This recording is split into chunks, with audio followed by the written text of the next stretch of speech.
की वीडियो में हम बात करेंगे क्यों एसआईपी बंद हो रहे हैं। 88% एसआईपी की संख्या बंद होने की है और आप इसमें क्या कर सकते हो। अगर आपकी एसआईपी चल रही है या आप एसआईपी की प्लानिंग कर रहे हो कि मुझे खोलना चाहिए, तो आपके मन में एक डाउट होगा कि मुझे इस स्थिति में या इस परिस्थिति में मुझे क्या करना चाहिए। बहुत सारे पर्सन ये सोचते हैं कि मुझे है ना रुक जाना चाहिए, या मैं जो चालू की हुई हूँ या चालू किया हुआ हूँ उसको मुझे कंटिन्यू रखना चाहिए। बहुत सारे पर्सन इतना डर जाते हैं कि वो है ना तुरंत बंद कर लेते हैं। जैसे ही मार्केट देखते हैं डाउन जा रहा है वो बंद कर लेते हैं। ऐसे में 99% लोग हैं जो करोड़पति एसआईपी से तो बिल्कुल नहीं बनने वाले। कारण क्या है, चलिए इस वीडियो में बात करेंगे। उससे पहले अगर मेरे चैनल पे न्यू है तो चैनल को सब्सक्राइब कीजिएगा, वीडियो को लाइक कीजिएगा और अच्छे से देखिएगा, क्योंकि आपका छोटा इन्वेस्टमेंट नहीं है, लॉन्ग टर्म इन्वेस्टमेंट है। अगर आपके पास सही नॉलेज होगी तो आगे चल के आप अच्छा खासा ग्रोथ करोगे उससे। लेकिन अगर आपके पास सही नॉलेज नहीं होगी तो आप उसी एसआईपी को आपको तोड़ना पड़ेगा या आप उसी में लॉस कर जाओगे। लॉस का मतलब ये होता है कि आपको ये नहीं पता रहता है कितना टैक्स से, बहुत सारी चीजें होती है, ठीक है। रेगुलर क्या होती है, डायरेक्ट क्या होती है, ठीक है, आपको खुद नहीं पता होती है। तो ये सारी चीजें को अच्छे से आप देखो जिससे आपको क्लियर हो जाए। तो पहले तो हम बता दें, दो तरह के प्लान्स होते हैं, एक डायरेक्ट एक रेगुलर।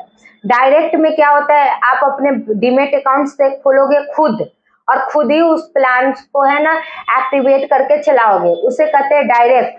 और रेगुलर किसे कहते हैं, रेगुलर में आप है ना किसी एजेंट के पास, किसी बैंक के पास, या आप किसी रिलेटिव आपको है ना सजेस्ट करेगा उससे खुलवाओगे, तो उसे कहते हैं एजेंट। ये सारे जो आपको एग्जाम्पल दिए उसे कहते हैं एजेंट।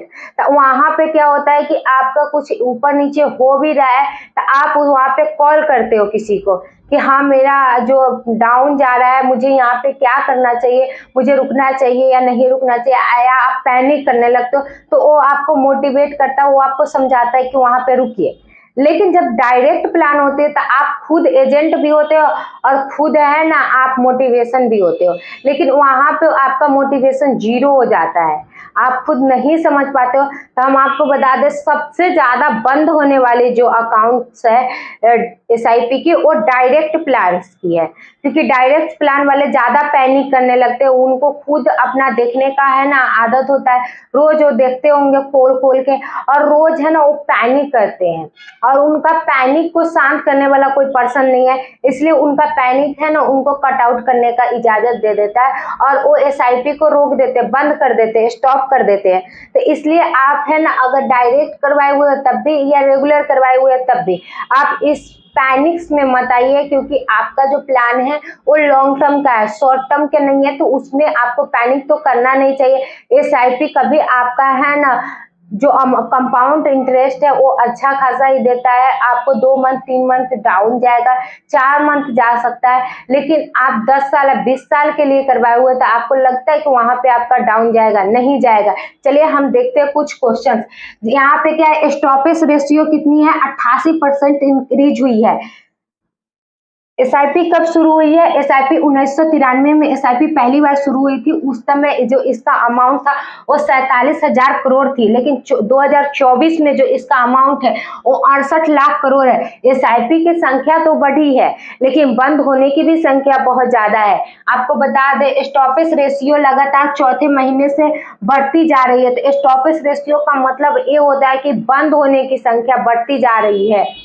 यहाँ पे एसआईपी अकाउंट खुलते तो हैं, इन्वेस्टर खोलते तो है, लेकिन 20 से 25% लोग क्या करते हैं, 1 साल के अंदर में ही एसआईपी को बंद कर देते हैं। जिसके कारण क्या होता है कि वो अपना डायरेक्ट प्लान करे या रेगुलर प्लान करे, वो रेगुलर नहीं कर पाते, कंटिन्यू नहीं कर पाते, जिसके कारण वो तुरंत पैनिक करने लगते, मार्केट डाउन जा रहा है उसके कारण दौड़ के है ना उनको हाई जब दिखता है ना कि हाई प्रॉफिट है तो उनको लगता है कि अब मुझे निकल जाना चाहिए। जैसे वो स्टॉक मार्केट में देखते हैं, तो स्टॉक मार्केट और है ना एसआईपी को आप कनेक्ट नहीं कर सकते हो। एसआईपी अलग चीज है, स्टॉक मार्केट अलग है। यहाँ पे आपका कोई स्टॉक स्टॉप लॉस नहीं है कि हाँ आपको स्टॉप लॉस लगाना है और वहां पे आपको डिसाइड करना है कि आपको वहां से कट आउट करना चाहिए या वहां पे रुकना चाहिए, क्योंकि यहाँ पे 2-3 मंथ डाउन जाएगा भी जाएगा, लेकिन आपको 20 साल और 30 साल के बाद है ना अच्छा खासा कंपाउंड देगा।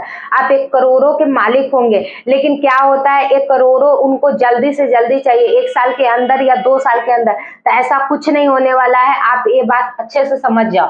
दूसरी, यहाँ पे नवंबर मंथ में 78% इनका रेशियो बढ़ गया है, स्टॉपेज रेशियो 78, 6 महीना में 88% जा चुका है इसका स्टॉपेज रेशियो, और इससे भी ज्यादा बढ़ चुका है। सबसे ज्यादा है ना ये डायरेक्ट प्लान के साथ हो रहा है। आपको क्या बता, वो ज्यादा पैनिक करने लगते हैं, उनको सबर नहीं रहती है, उनको एक है ना मोटिवेशन नहीं मिल पाता है, वो किसी से कह नहीं सकते, जिसके कारण वो सबसे पहले बंद करते हैं, इनका ज्यादा संख्या है। लेकिन वही रेगुलर वाले अगर कॉल भी करते तो उनको मोटिवेशन मिलती है, उनको बताया जाता है कि हाँ ये सही है, ये 2-3 मंथ ऐसा होगा, लेकिन आपको 2-3 मंथ के बाद ये सब सही हो जाएगा।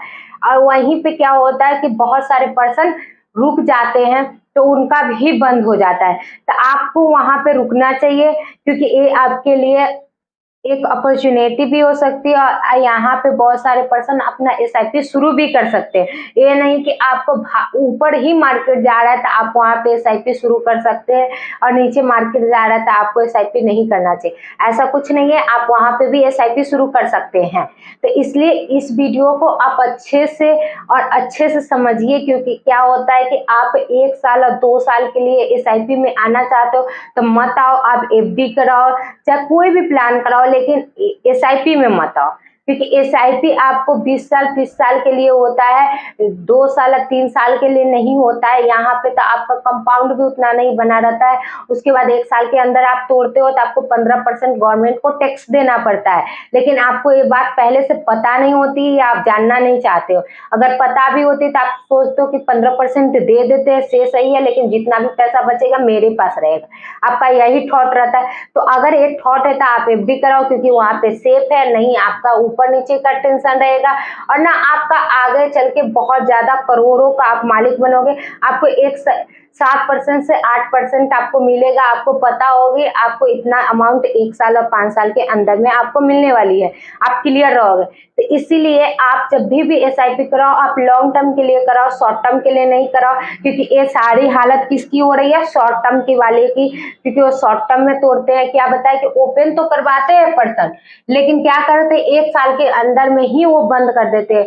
तो इसलिए आप करवा रहे हो तो मत करवाना, क्योंकि वहां पे आपको पैनिक्स भी होगी, आप ऊपर नीचे देखोगे तो आप है ना सोचोगे अब क्या करना चाहिए, बहुत ज्यादा आप प्रेशर भी लोगे, आप खुद के पैसे को कम होते हुए देखोगे। तो इससे अच्छा है कि आप एफडी कराओ, और आप कराना भी चाहते हो तो लॉन्ग टर्म में कराओ। इस क्लियर रहो कि 2 मंथ 4 मंथ ऐसा होगा, लेकिन अगले मंथ से सही हो जाएगा और आगे चल के मुझे अच्छा खासा ग्रोथ मिलेगा।